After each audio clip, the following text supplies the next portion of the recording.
سلام تعنا هبلنا زخبركم تخاتلتي مدوات ريفويس يوتيوب channel كمي تنحو نلومي بزعبا هلو كنزات هاقرنان أبزو باغن أفريقيا زرايو زلو حد يجتمع بالتاتن درسس حتى المدب حيزنا نباخم قريبنا لنا كمدروك سافتع مدبنا مسانا خطنحن كتكاتو لنان بخبري نعدم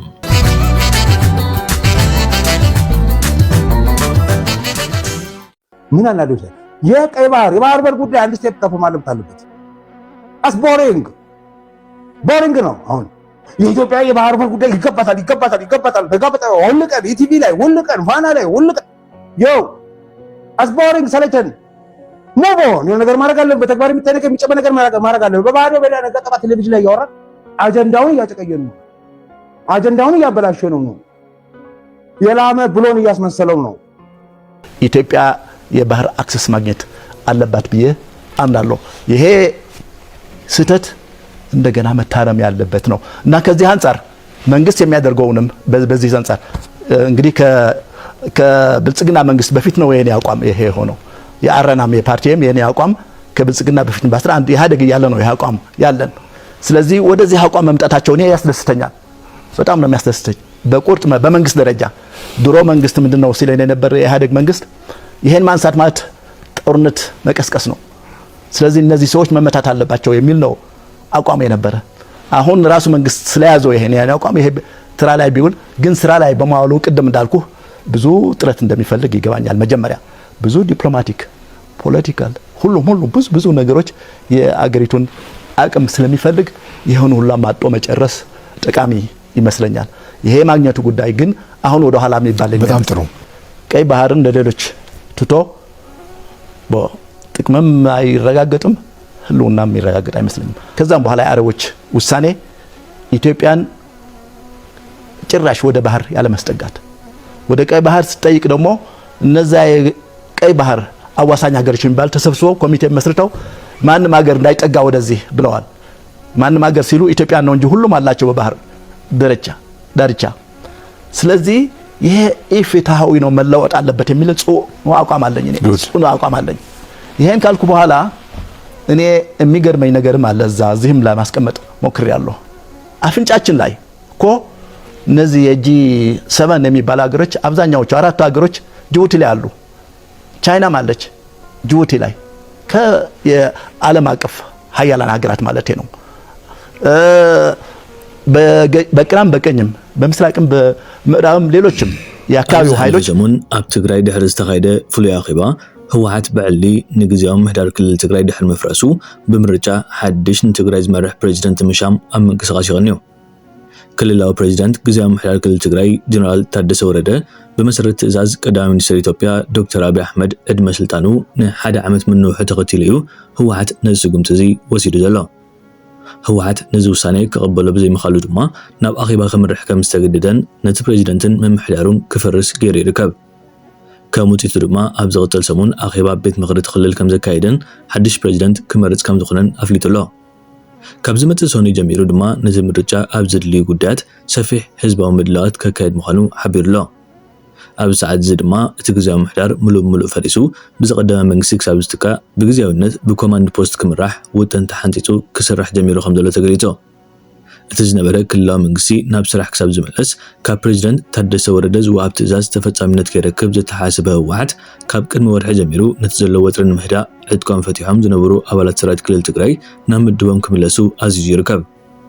ከም ውፅኢት እውን ቀሊል ዘይበሃል ቁፅሪ ኣባል ሰራዊት ክልል ትግራይ ናብ ክፍለ ሰራዊቶም ተመሊሶም ምህላዎም ክፍለጥ ተኻኢሉ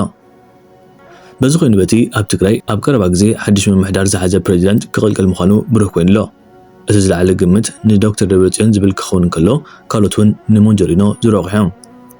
ብፍላይ ኣብዚ ኣብ ሱዳን ዝተኻየደ ናይ ጽምዶ ቪድዮታት ንኤርትራ ሱዳን ኢትዮጵያ ተባሂሉ ሃገራዊ መዝሙር ኣብ ዝተዘመረሉ ጎንጎንቲ ናይ ኤርትራን ናይ ሱዳንን ናይ ትግራይ ተባሂሉ መዝሙር ብምዝማሩ ህወሓት ማዕረ ክንደይ ሃገር ንምምስራት ቆሪጾም ተላዒሎም ከም ዘለዉ ዘርኢ እዩ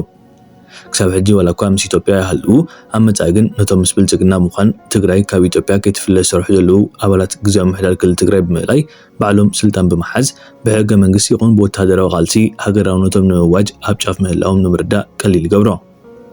ኣብዚ መስርሕ እዚ ድማ ኤርትራ፣ ሱዳን፣ ግብፂ፣ ሶማልያ፣ ጅቡቲን ስዑድ ዓረብን ከምኡውን ካልኦት ሃገራት ደገፈን ዝሃባ ብምዃነን ኣብ ቀረባ ግዜ ሪፓብሊክ ኦፍ ትግራይ ተባሂሎም ክግንፀሉ ልዑል ተኽእሎ ኣሎ። እቲ ኣዝዩ ዘገርም ነገር ገለ ንትግራይ ካብ ኢትዮጵያ ክግንፅሉ፣ ገለ ትግራይ ምስ ኢትዮጵያ ክቕፅሉ፣ ገለ ኤርትራን ኢትዮጵያን ምስ ዝኹሉ ዞባዊ ሽግራት ክሕብሩ፣ ገለ ድማ ኢትዮጵያ ፋሕብትን ክትብል ዝሰርሑ ዘለዉ ምዃኖም እዩ። ካብዚ ኩሉ ግን ኣይናይ ዕወት ትብሎ ኣይናይ ኣባይታ ክትግበር ይኽእል ምስ መረዳቱ ኣብ ኮመንት ከተቐምጡልና ክንጽበይና ክትግብር እንታይ ናምነት ኦኬ ሕጂ ጽናሕ ሕጂ ንሕና ኣብ ዓለም ዘሎ ሰራርሓ ክነግረካ ሉክሰምበርግ ወደብ የብላን ስዊዘርላንድ ወደብ የብላን እዘን ሃገራት እዚአን ግን እዚ ናይ ሮተርዳም ርኢኻ ኣለኻ ናይ ኔዘርላንድ ብሙሉእ ንሱ ንመን ዳርጋ ናይ ኤውሮጳ ወደብ ጌርካ ሓሰቦ ዋንነቱ ግን ናይ ኔዘርላንድ እዩ እንታይ ስለዝተረኸበ እዩ ሕጂ ንሕና ነቲ ደምናን መስዋዕትናን ዝኸፈልናሉ ልኡላውነትና ነዚ ትማል ሰዓርናዮ ስርዓት ክትብዎ ትብለና ኣለኻ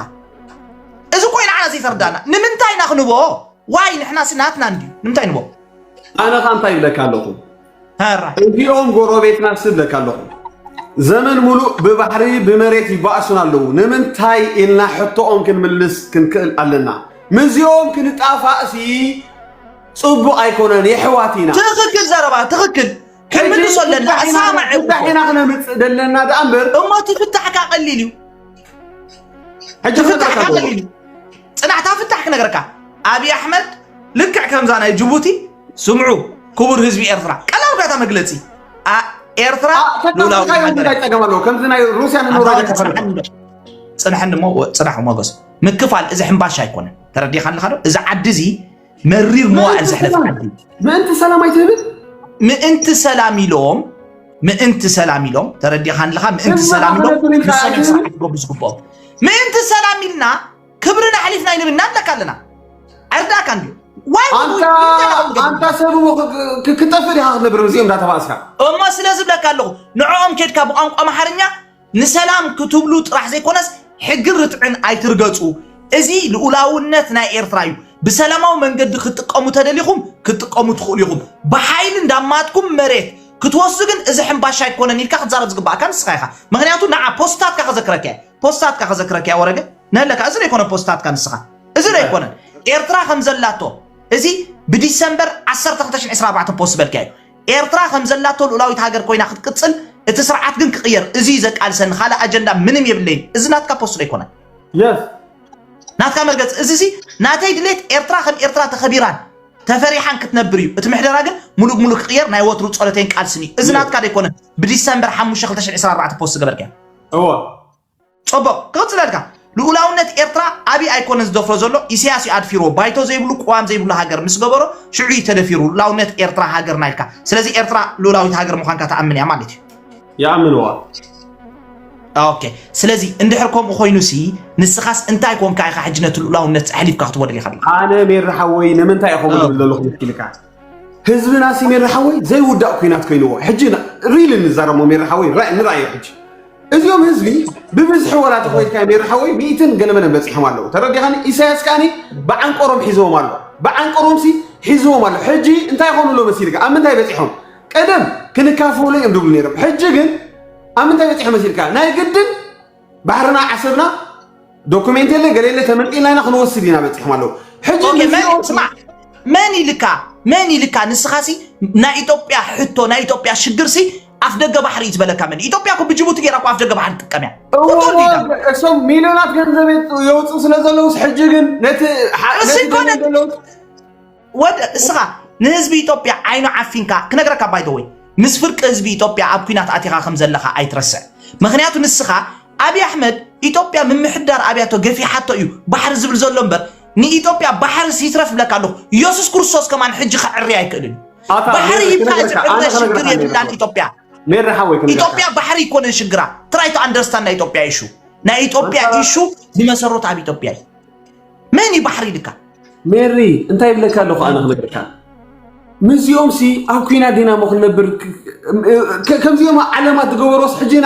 مو ناي روسيا نخيدو روسيا نروي سي ما أنت سلام كتولس بحر غفيلاتا